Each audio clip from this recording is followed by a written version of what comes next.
नमस्कार दोस्तों। आज हम हेपेटाइटिस बी के बारे में बात करने जा रहे हैं कि हेपेटाइटिस बी कैसे लिवर को ख़राब करता है।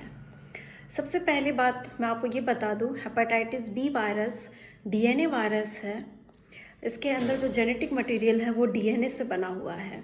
शरीर में अंदर जाने के बाद सबसे पहले ये लिवर को अफेक्ट करता है और लिवर में ही बैठता है, वहाँ पे ही मल्टीप्लाई करता है, ग्रो करता है, मतलब एक तरह से लिवर के अंदर अपना घर बना लेता है।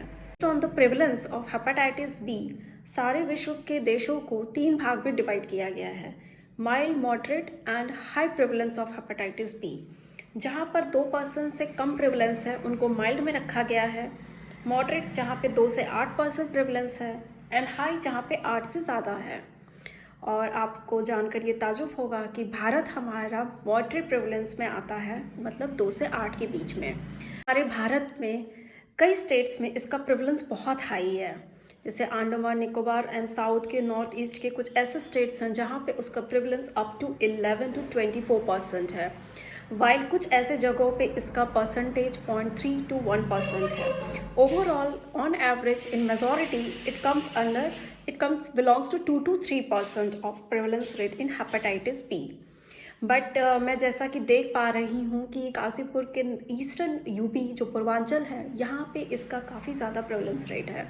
और मुझे लगता है कि गवर्नमेंट को स्क्रीन करना चाहिए जिससे हम एग्जैक्ट प्रेवलेंस रेट निकाल सकें, सबको हम स्क्रीन कर सकें और सबको हम अकाउंट कर सकें कि actual prevalence rate hepatitis B का क्या है। हेपेटाइटिस बी के इन्फेक्शन को कंट्रोल करने के लिए हमारे गवर्नमेंट ने कई प्रोग्राम्स निकाले हैं। जैसा आप सबको पता है, नेशनल इम्यूनाइजेशन प्रोग्राम है जिसमें हेपेटाइटिस बी का वैक्सीन बच्चों को दिया जाता है। So it is included under national immunisation programme.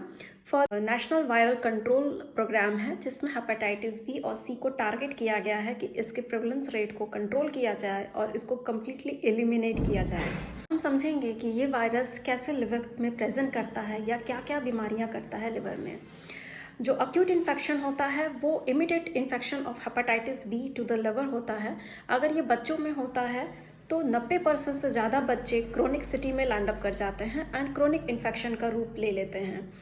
वैसे अगर अडल्ट में हो तो इनके पास अडल्ट में लेस देन 5% क्रोनिक इन्फेक्शन में जाते हैं। क्रोनिक इन्फेक्शन होने के बाद 2 से 30% लोग जो होते हैं वो सिरोसिस में लैंड अप कर जाते हैं, और 10% से ऐसे पेशेंट हैं जो क्रोनिक हेपेटाइटिस बी इन्फेक्शन से डायरेक्टली लिवर कैंसर की तरफ जा सकते हैं। आपको मैं ये बता दूं, hepatitis B virus oncogenic virus है। ऑन्कोजेनिक का मतलब होता है इस वायरस के अंदर कैंसर करने की क्षमता होती है।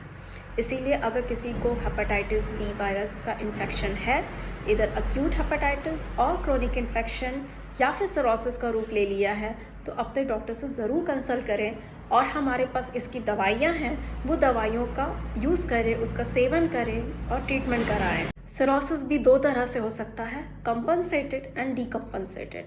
कंपनसेटेड का मतलब होता है कि आपको लिवर सिरोसिस, लिवर का जो स्ट्रक्चर है वो सिरोसिस में हो गया है, लेकिन जो उसकी कॉम्प्लिकेशंस होती हैं जैसे कि पानी भरना, जॉन्डिस होना, काली लैट्रिन खून की उल्टी होना, गफलत में जाना, अमोनिया बढ़ने से, ये सब प्रॉब्लम्स नहीं हो रही है तो पेशेंट जो है वो कंपनसेटेड है। और अगर ये सारी प्रॉब्लम्स आ रही हैं तो इसका मतलब है कि डीकम्पनसेटेड है।